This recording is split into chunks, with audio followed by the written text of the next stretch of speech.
Eu sei que a gente tem pouco tempo aí, ô Ed, mas e Dani, desculpa, eu queria fazer uma pergunta. Que eu acho que é importante a gente explicar isso pro torcedor. Tipo, eu como torcedor, pô, tá ligado? Eu quero que o Corinthians ganhe sempre, obviamente. Mas eu acho que é importante a gente entender que o Vitor Pereira, né, a comissão dele e o trabalho que existe hoje no Corinthians, ele perdeu aí dois processos muito importantes, né?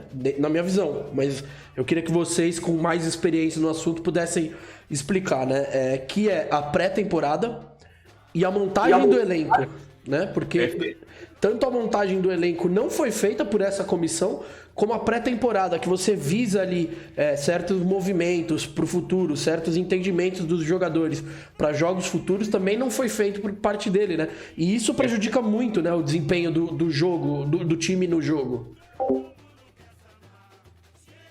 Sem dúvida, assim, é até difícil, porque assim, a forma como o Corinthians chegou no final do ano passado, na reta final do Campeonato Brasileiro, já dava ali, acho que, alguns indícios claros de que havia um desgaste no trabalho da comissão técnica, né?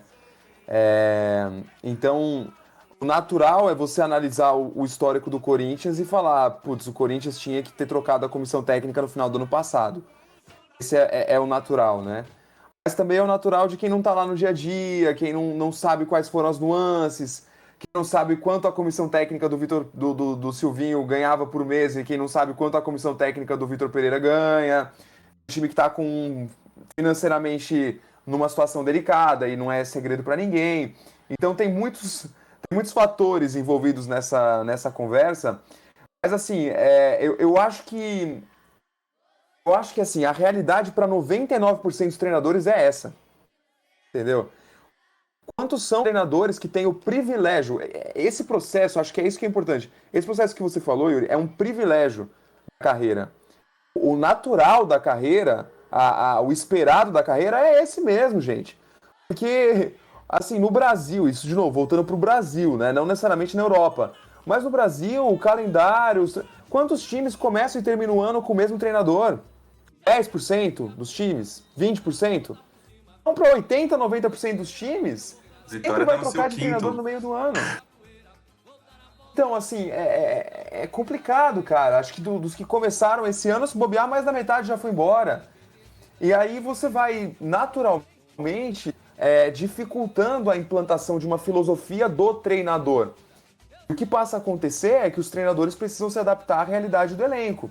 Se a gente for pegar, o próprio Silvinho, não foi ele que montou o elenco. O Silvinho estava na época em que as contratações aconteceram. Mas as contratações, a gente sabe, foram todas oportunidades de mercado. Realmente. Eu não sei se o Silvinho chegou para a diretoria e falou assim, olha, eu quero muito o Renato Augusto. Eu acho que foram mais acasos que calharam de acontecer no ano passado, e esses caras caíram no colo do Silvinho, e eu, no lugar do Silvinho, não rejeitaria também Renato Augusto, Juliano, Roger Guedes. Se chega para mim e me oferece, é isso ou nada, eu fico com isso na hora. São bons jogadores, todos têm potencial. Então, eu acho que assim, eu também não coloco a culpa da montagem do elenco no Silvinho. Agora, a pré-temporada, aqui no Brasil, também é um período muito curto, né? Se não me engano, a pré-temporada do Silvinho foi de 10 dias, ou de 8 dias nesse começo de ano, porque, enfim, o calendário todo foi adiantado ainda esse ano. Tem Copa do Mundo lá em dezembro, em novembro, dezembro, teve o Mundial do Palmeiras. Então, o calendário do começo de ano também foi adiantado. O Campeonato Paulista começou ainda em janeiro. Então, eu não sei se a preparação, a pré-temporada esse ano com o Vitor Pereira faria muita diferença, mas que de fato já vi um desgaste na comissão técnica do ano passado e já era possível perceber que esse ano uma troca poderia beneficiar o time, isso eu concordo 100% com a opinião geral da torcida, assim. Só não sei se faria essa diferença toda e também não sei se esses caras caíssem no colo do Vitor Pereira, se ele recusaria Juliano, Renato Augusto, Roger Guedes, William, enfim. Ô Marco, só um adendo aí do que você falou. Se eu não estou enganado, entre os times que ficaram na primeira divisão, os 16 que ficaram de 2021 para 2022, o Palmeiras foi o único que começou uma semana antes dos demais a se preparar por conta do Mundial e também porque o Palmeiras pegou férias no dia 27 ou 28 de novembro do ano passado, por conta do título da Libertadores. Para quem não lembra, o Palmeiras deu folga pro todo o elenco principal e jogaram só os meninos nas últimas 3 rodadas do Brasileirão. Então, isso já ajudou. Não só porque era um processo de ganho de tempo, de férias maiores, mas também porque, além de ter dado a oportunidade para os meninos já jogarem, porque alguns já foram utilizados nessa nova temporada de 2022, fez com que o Palmeiras voltasse uma semana antes.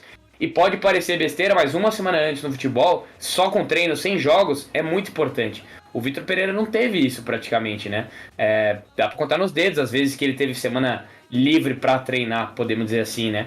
E quando ele teve também, já o campeonato já tinha começado, já estava quase nos finalmente do Campeonato Paulista.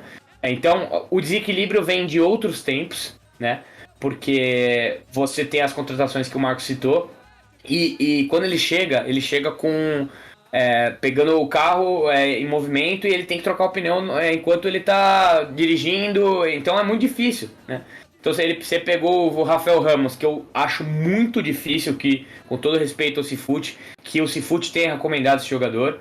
Eu acho muito difícil, para mim é uma coisa aposta da comissão técnica por conhecer o jogador do Santa Clara, que é o time lá de Portugal. Teve uma época aí que estavam ventilando o Pedrinho, que é um jogador meio-campista, que foi um dos melhores jogadores ali do Campeonato Português, que tenho certeza também que foi uma coisa ali da comissão técnica atual e não do departamento de análise do Corinthians. E todos esses jogadores que o Marco falou, os que foram repatriados, eu acho que tem alguma planilha dentro do Corinthians com assim, jogadores que atuaram no Corinthians. Aí você coloca lá, todos. Aí tem idade, término do contrato, situação física, situação técnica, situação tática, situação mental.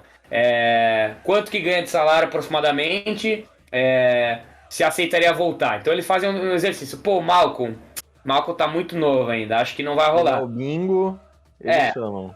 O Renato Augusto, já passou dos 32. O pior é que você tá falando isso, mas é muito plausível, né? Porque é exatamente o que acontece. É incrível, cara, ó. E é muito estranho que é só o Corinthians, assim, né, gente? O resto não repatria desse jeito. Só o Corinthians repatria tanto jogador no Brasil.